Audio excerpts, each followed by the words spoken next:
Okay, so I'm Johnny Botha from South Africa. I work at the CSIR. I'm going to talk about a system that I wrote that proactively collects personal information online, and just to see how ethical or legal is it what I've done. And this is based on a South African study. Okay, just the layout of the talk, just introduction and background. I'll give a high-level summary of the application. Talk about the personal information that I've detected, how ethical or legal it is in my point of view, and then using the system in an ethical or legal manner in order to promote the Data Protection Act in South Africa to actually reduce the amounts of information that's exposed on the internet. Okay, previous work, what I've done is, so I've wrote a system that actually is capable of collecting information from the internet on websites. I'll give more detail on that. So we focused on South Africa, although the system is customizable, so you can change the queries to be applicable in any other country. So this paper looked at how ethical it is, what I've done, and I only looked at South Africa. Okay, look at the background. Data breaches occur more and more every day, and it's a risk for individuals and organizations. The current approach, normally it's a reactive approach, so to be proactively might help the government in order to prevent data breaches. So data breach, I'm sure everyone knows what a data breach is. It's an incident that happens that sensitive or personal information is being leaked without your authorization, so someone can really do harmful things with that. Okay, that's an example. Does anyone know what the Ashley Madison data breach was? I see some smiles, so if you don't know, then you're on the right track. So Ashley Madison is a website that you can register to cheat on your spouse. So there were some people that actually hacked the system, and they believe that this is really not ethical or, to do that. Then what they did is they threatened to expose the people that were registered on the site to the whole world if they don't shut the website down. So this company made a lot of money, so you pay some fee, you register, and you find other people that is interested in cheating on their spouses. So you can imagine that if this data comes out and you are married and you cheated on your wife, and this is all going to be exposed. What they also found is that more than 15,000 of the user emails were actually from government and military itself. So yeah, so the privacy laws are being instantiated internationally. In South Africa, okay, yeah, so the need for more data breach enforcement is needed. In South Africa, we've implemented the POPI Act, the Protection of Personal Information. So this was signed in 2013. So we're a little bit behind. So all the other countries has already signed this law into action quite a number of years. But yeah, so this act is still not enforced in South Africa. We did appoint a regulator this year, but it's, yeah, no one really cares. The big companies are complying to the act and trying to not expose personal information, but small SMEs don't really care, because this, for them, direct marketing, getting people's information is their bread and butter.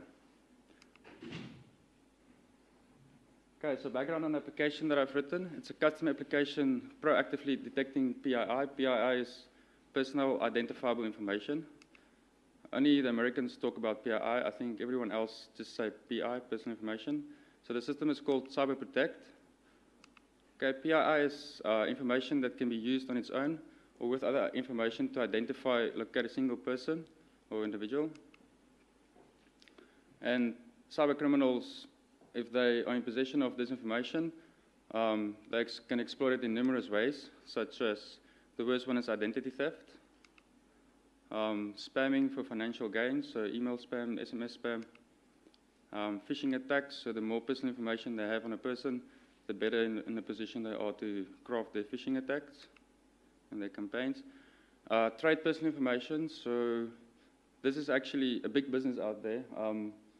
if you're in possession of a lot of personal information, people like brokers are actually very interested in getting that information, so they will give you lots of money to gain that information. So depending on the refreshness of the data and how accurate it is, if you have a person's name, surname, email address, telephone number, and something personal about him, then I can ask about such as $1 per record. So it doesn't sound like a lot, but if you have leaked or hacked into a database and you have 30 million records and you sell those, it could be quite a number. And then also use it for cyber spying or cyber espionage. Okay, so the architecture of the application, like I said, it's a custom developed application. I scan the internet for disclosed personal information. I use public data sources, so I'm not crawling into any website illegally. Google and Bing actually have APIs where you can craft certain searches, and it allows you to be able to search for electronic documents that are stored in a web domain folder. So what I found is some websites, like old websites, they client list in an Excel spreadsheet, they'll dump it into the web folder, and then someone can actually just go and search and download that, and then you have a data set of a company's whole client database. So what I do is I find the electronic documents, I open them in memory, scan for personal information, and then at first I only stored the counts, but then I actually stored the personal information in my database. Yeah, so just for research purpose. Further processing that I've done is I get the IP address, and then I'm able to geolocate it onto a map, so I can show exactly where, this is a web server, it's located in Pretoria, it's responsible for leaking X amount of PII. So it serves as a PII detection and collection service. Okay, this is going to bore you, so it's just a little diagram of the system. Databases, the APIs that I use to connect. Okay, so this is the information, I've already spoke about that, so I look for ID numbers, credit card details, email addresses. Other types is too difficult, so names, addresses, your beliefs, your religious, that's too difficult to detect. So I can only actually grab the actual telephone numbers, email addresses, which has a standard to detect. And those are a number of the files that I use, that I scan. I just found that this is the files that's got the most of data in personal information that I found, so it's easy to just download those files, open them in memory, and then count the personal information. Okay, so that's not a very clear image. I have a video of this, so if there's time, we can actually just play the video and see part of the system of how it works and how it operates. So this is, I plot the locations of all the web servers around the world. So I only focus on the .co.za websites, but you can host a website anywhere in the world. So it's not to say if it's a .co.za, which is South African domain, that it's hosted in the South African borders. Yeah, so I use a whole world map, and I can actually plot all the web servers there. If you open one of those icons, so it's clustered, so you can see in South Africa there's a number of web servers. So if you open one single one, you'll see more details about it. So the top part there is an Excel file that I found that was responsible for leaking 171 telephone numbers and 9 cell phone numbers. And this is located in Durban, and the time that I've downloaded this was in May 2014. Okay, so I collected 2 data sets over 3-month periods. 2014 May, July 2015. So the idea was, I would thought that if the POPI Act is now in action for a while, that the actual amount of personal information that I found is going to reduce. So yeah, so that's the hypothesis that I've made. Since the Act has been signed into law for quite some time, leaked PII should decrease over time. So what I found is that the privacy legislation actually had no or little effect on the amount of data that I've found over time. This is just a snapshot of counts of web servers that I've found. So you'll see in South Africa there is 5,092 web servers that I found. And then United States, I found over 4,000 web servers that's responsible for leaking the personal information. And then, yeah, so the others are not so much. But this is only a web server, so each web server can host a number of websites actually as well. Okay, so how ethical is it what I've done? So the collection of... Attention, attention. The fire alarm testing is now complete. Thank you. The collection and processing of personal information data should be done in an ethical and legal manner. Ethics, I'm sure we've heard quite a few definitions of what ethics is. So it's a set of rules that establishes the boundaries of generally accepted behavior, and it's often loosely based on legislative measures. And then legal aspects is laws and regulations in place to prescribe the required conduct in given situations. This is all the principles that I've found in the Acts of South Africa that's trying to regulate the personal information or the flow of information online. From the fifth line is the POPI Act, so it's got 8 principles. I'm not going to go into too much detail of that. It's actually a direct copy of the European Data Protection Directive. But as far as I know, the EU Data Protection Directive is it's been revised, so the GDPR will be active since 2017 or 18. So that means that South African law will also have to adjust their laws according to the new principles. Okay, so this is just like personal opinions. So if a user has a possession of all of this data, the user has a big impact on ethical use of the systems. This is if a certain participant has access to the system that I've written. So generally it's accepted that the government departments have access to personal information. Businesses that are properly governed may also have access to personal information, the employee data, or the suppliers and all of that. But if an individual has access to a system like this or personal information, it may potentially use the collected PII for its own personal use. For example, I'm an individual, I've done research on that. I don't feel that what I've done is illegal, but what I can do with this information now, it depends on me. So would it be ethical it will not be ethical to take it and sell it to other people. So government and industry may be faced with a variety of ethical and legal issues. Government are accountable for the personal information in their possession. They have formal mandates in place. Will give the use of such a detection system more credibility, ethically more acceptable for a law firm or technological company to make use of such a system. So like I said, if an individual is using this system, he may be faced with a variety of ethical issues and a lot of questions asked. In order to reduce the amount of personal information that I've found, I don't think, from my side I can do a lot. Raising awareness about the protection laws is one option to let everyone be aware of the acts and the consequences if you leak someone else's personal information.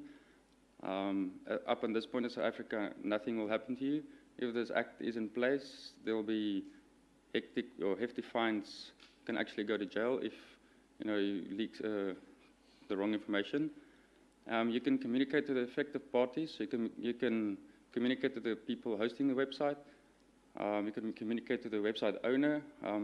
I tried that once, and so they asked lots of questions. So they wanted to know how did I get this information, and then in their opinion, it was because I found this information. What can I do to take it down? So I just left it there because I'm just monitoring what's happening there. It's not my responsibility to actually do something about it at this stage.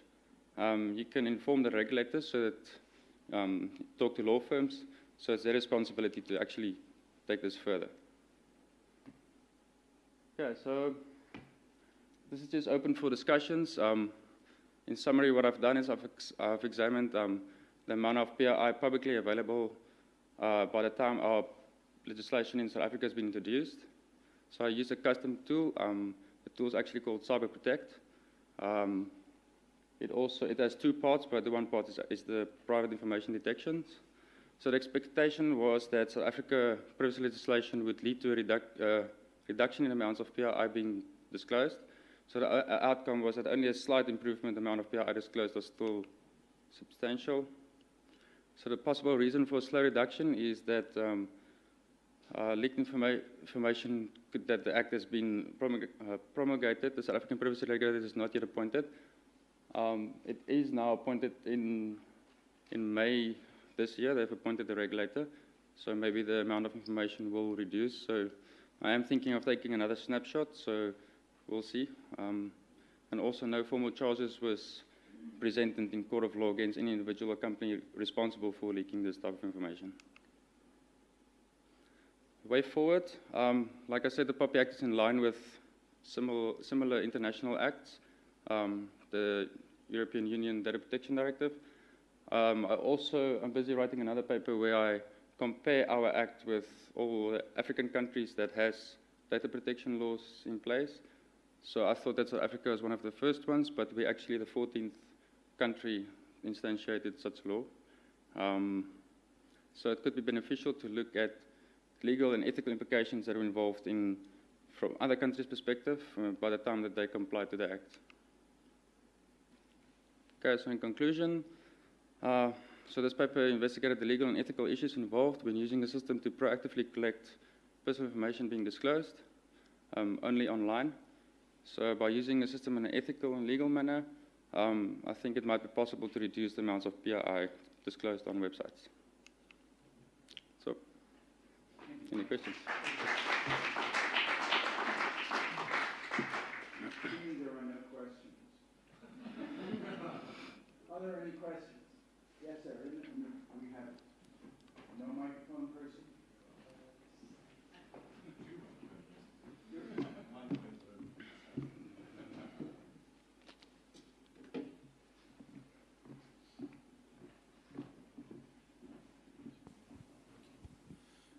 Thanks very much for that. It's not a question so much as a kind of comment and observation. Offhand, it strikes me as a really, really interesting use of the technology, obviously for well-intended, beneficent purposes. There's a new set of guidelines that has come out primarily out of Oxford for networked system ethics by Bender Zevenbergen and some of his colleagues. It's a result of a 2-year project. And I think you would find in there some helpful sort of frameworks and questions, triggers to ask that would help couch your project and maybe give it a bit of ethical guidance or support that would be useful. So just a resource. I'll send you the paper. Thank you. Other questions? Hello, thank you. Much enjoyed that. Really very clear. Mine is more a background question, just to understand the context. Is what you were doing, was it undertaken within the context of the CSIR, mandated by them or encouraged by them? And if that's the case, what kind of procedures did you yourself have to go through in order to get, as it were, authorization and go through the ethical research conditions to get authorization to go ahead? Okay, initially it's part of a system that, yes, was one of the projects at the CSIR. There's 2 legs on it now. So the leg that I was working with for the CSIR was actually detecting vulnerable devices online. So what we do is there's a data source called Shodan. So you buy a license and you can download data sets. So I exposed vulnerable devices in South Africa that, there's a chance that someone might hack into the system, computers, routers, printers, etc. So then after that, there's a guy that did his PhD actually also in personal information. So we worked together on the system. So I thought, okay, since I am working on the system, I'm going to extend this to find out if, because of the POPI Act, so maybe I can see if the amounts of personal information that we found actually reduces over time, and if the POPI Act has any effects. So yeah, but I'm using public data sources, so it wasn't really difficult to convince the CSR that it's because what I do is not illegal. You can do simple Google searches and get the same information. But what I do with the information now might be, yes, up to me. Other questions? If I was to want financial gain or yeah.